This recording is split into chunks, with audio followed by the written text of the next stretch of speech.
आज आपण एक खूप महत्त्वाच्या विषयावर बोलणार आहोत, फंगल इन्फेक्शन।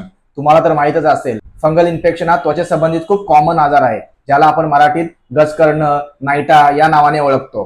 माझ्या क्लिनिकला फंगल इन्फेक्शन झालेले बरेच पेशंट येतात। ते पेशंट मला विचारतात, डॉक्टर हे फंगल इन्फेक्शन बरं का होत नाहीये, परत परत का येतंय, मुळापासून का जात नाहीये? तर हे फंगल इन्फेक्शन तुम्हाला परत परत होतंय, वारंवार होतंय, मुळापासून जात नाहीये, कारण तुम्ही त्यामध्ये काही चुका करत आहात। आणि आपण आज त्या चुकांबद्दल, फंगल इन्फेक्शन मध्ये होणाऱ्या चुकांबद्दल जाणून घेणार आहोत। तर चला मग सुरू करूया। जेव्हा तुम्हाला फंगल इन्फेक्शन होतं तेव्हा तुम्ही त्याला साधी खाज समजता आणि मग आजूबाजूच्या सल्ल्याने किंवा मेडिकल वाल्याच्या सल्ल्याने तुम्ही त्यावर क्रीम घेता आणि ती क्रीम लावता।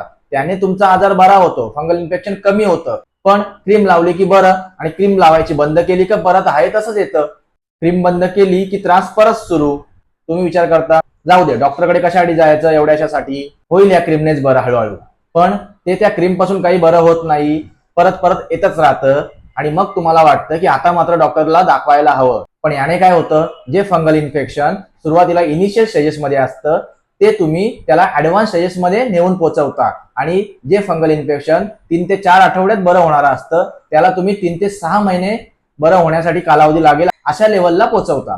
फंगल इन्फेक्शनला तुम्ही अजून खराब करता। दुसरी चूक, आता शेवटी कंटाळून तुम्ही डॉक्टरांकडे जाता। डॉक्टर तुम्हाला नीट तपासतो, आजाराबद्दल काही प्रश्न विचारतो, किती दिवसापासून फंगल इन्फेक्शन आहे, या अगोदर यासाठी कोणती औषधं वापरली किंवा क्रीम वापरली का, आणि त्यानुसार डॉक्टर तुम्हाला 3 ते 6 महिन्याच्या कालावधीचा औषधांचा कोर्स सांगतो व 10 ते 20 दिवसाचं औषध देऊन परत फॉलोअपला बोलवतो। तुम्ही काय करता, घरी जाता, ते 10 ते 20 दिवसाचं औषध खाता, तुम्हाला त्यात फंगल इन्फेक्शन पूर्ण बरं होतं। आता तुम्हाला वाटतं आता तर माझं फंगल इन्फेक्शन बरं झालं, कशासाठी डॉक्टरकडे जायचं, डॉक्टरांनी 3 ते 6 महिन्याचा औषधाचा कोर्स करायला सांगितलाय, एवढी औषधं कशासाठी खायची, औषधांचे साईड इफेक्ट असतात। त्यामुळे तुम्ही काय करता, 10 ते 20 दिवसाचं औषध खाल्लं की औषध परत बंद करता। थोडे दिवस बरं वाटतं, परत जसं आहे तसंच फंगल इन्फेक्शन परत येतं, परत खाज चालू। तिसरी चुकी, डॉक्टरांनी दिलेला 3 ते 6 महिन्याचा औषधही पूर्ण करता, डॉक्टरांना फॉलोअपही करता, पण यामध्ये एक चूक करता, डॉक्टर जेव्हा फॉलोअपला बोलवतात त्यावेळेला जात नाही, गॅप घेऊन घेऊन औषधं करता। म्हणजे 3 महिन्याचा औषधाचा कोर्स पूर्ण करताय फंगल इन्फेक्शनसाठी, पण तो 3 महिन्याचा औषधाचा कोर्स पूर्ण करण्यासाठी तुम्ही 6 ते 7 महिने लावताय। म्हणजे आता 20 दिवसाचं घेतलं, परत 20 दिवसांचा गॅप, परत डॉक्टरांकडे गेलं, 10 दिवसाचं औषध घेतलं, परत 20 दिवसाचा गॅप, असं करून तुम्ही 3 ते 6 महिन्याचा कोर्स पूर्ण करताय, पण तो ठराविक कालावधीत पूर्ण करत नाही। त्यासाठी तुम्ही जास्त वेळ घेताय, त्यामुळे फंगल इन्फेक्शन परत परत होतंय। आणि मग 3 महिने औषध खाल्लं, 6 महिने औषध खाल्लं की मग डॉक्टरलाच प्रश्न विचारताय, डॉक्टर मी 3 महिने तर औषध खाल्लं, तुम्ही सांगितल्यानुसार 6 महिने तर औषध खाल्लं, तरी माझं फंगल इन्फेक्शन बरं का होत नाहीये? पण तुम्ही हे लक्षात घेत नाहीत की डॉक्टरांनी 3 महिन्याचा कोर्स 3 महिन्यातच पूर्ण करायला सांगितला होता, ज्याला तुम्ही 6 महिने लावलेत। 6 महिन्याचा कोर्स 6 महिन्यातच पूर्ण करायला सांगितला होता, ज्याला तुम्ही 1 वर्ष लावलाय। चौथी चूक, तुम्ही तुमच्या फंगल इन्फेक्शनवर क्वाड्रिडम, पॅनड्रम, बेटनोवेट जी, बेटनोवेट सी, क्लोबेटजियम यासारखे स्टेरॉइड क्रीम लावता। यासारखे स्टेरॉइड क्रीम लावल्याने काय होतं की तुमची इचिंग, तुमचं फंगल इन्फेक्शन तात्पुरतं बरं होतं, तात्पुरता सप्रेस होतं, पण फंगल इन्फेक्शन अजून ग्रो होतो, कारण स्टेरॉइडमुळे फंगसला ग्रो करण्यास एन्व्हायरमेंट मिळतं। तुम्ही अगोदर या स्टेरॉइड क्रीम्स लावता आणि मग डॉक्टरांकडे जाता, आणि मग डॉक्टरांनी जरी बरोबर ट्रीटमेंट दिली तरी त्या औषधांचा व क्रीमचा इफेक्ट व्हायला वेळ लागतो किंवा इफेक्ट होतच नाही, कारण तुम्ही अगोदरच स्टेरॉइड क्रीम्स लावलेले असतं, त्यामुळे ट्रीटमेंट करणं डिफिकल्ट होऊन जातं। 5वी चूक जी तुम्ही करताय फंगल इन्फेक्शन मध्ये, ती डॉक्टर तुम्हाला ट्रीटमेंट करताना काही पथ्य पाळायला सांगतात, जसं की डेअरी प्रोडक्ट्स बंद करायला सांगतात, ज्यामध्ये पनीर, दही, ताक, लोणचं इत्यादी गोष्टी येतात। नॉनव्हेज मध्ये खास करून फिश तुम्हाला स्ट्रिक्टली बंद करायला सांगतात काही वेळासाठी।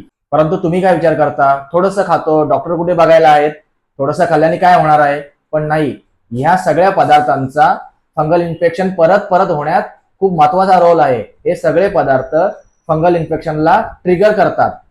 6वी चूक, जेव्हा तुम्हाला फंगल इन्फेक्शन होतं तेव्हा सर्वात प्रथम तुम्ही काही अशा क्रीम्स लावता, जसे की सपट लोशन, रिंगोझोन, जालिम लोशन, बिटेक्स या क्रीम्स लावता। का लावता? कारण कोणीतरी तुम्हाला सांगितलेलं असतं ही क्रीम लावली की लगेच बरं होतं, पण या क्रीम्स मध्ये सॅलिसायक्लिक ऍसिड्स, फिनॉल, आयोडीन टिंक्चर यासारखे घटक असतात, जे तुमच्या त्वचेला इरिटेट करतात, जे तुमच्या त्वचेला जाळू शकतात, जे तुमच्या त्वचेला इन्फ्लामेशन करतात। या क्रीम्समुळे त्वचा काळी पडते आणि फंगल इन्फेक्शन त्याच्या खाली लपून राहतं. त्यामुळे जेव्हा तुम्ही ह्या क्रीम लावल्यानंतर डॉक्टरांकडे जाता तेव्हा डॉक्टरांना समजतच नाही की नक्की काय झालंय, कारण वरचं फंगल इन्फेक्शन दिसतच नाही, त्यावर फक्त काळसर थर दिसतो की जे त्वचा जळालेली असते.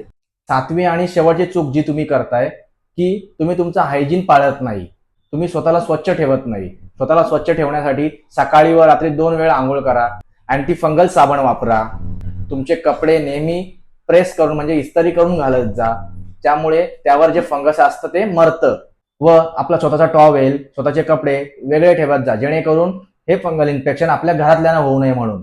तर या चुकांमधून आपण काय शिकलो की सर्वप्रथम जेव्हा फंगल इन्फेक्शन होईल तेव्हा लवकरात लवकर डॉक्टरांची ट्रीटमेंट घेणं आवश्यक असतं, त्यावर लवकरात लवकर औषध चालू करणं आवश्यक असतं. डॉक्टरांनी सांगितलेला कोर्स वेळेत पूर्ण करणं गरजेचं असतं. डॉक्टरांच्या सल्ल्याशिवाय स्टेरॉइड क्रीम किंवा अन्य इतर क्रीम्स जसं की सपट लोशन वगैरे या क्रीम्स लावू नये व डॉक्टरांनी जे आपल्याला पथ्य सांगितले ते पाळणं गरजेचं आहे आणि आपली हायजीन मेंटेन करणं सुद्धा गरजेचं आहे. या चुका जर तुम्ही टाळलात तर तुमचं फंगल इन्फेक्शन परत परत होणार नाही.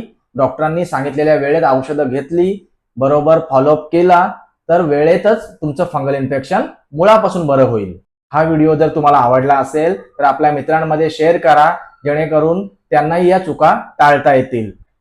व व्हिडिओला लाईक करा. अशा स्किन अँड हेअर टिप्ससाठी माझ्या चॅनेलला लगेच सबस्क्राईब करा. मी डॉक्टर अजिंक्य, भेटूया पुढच्या व्हिडिओमध्ये.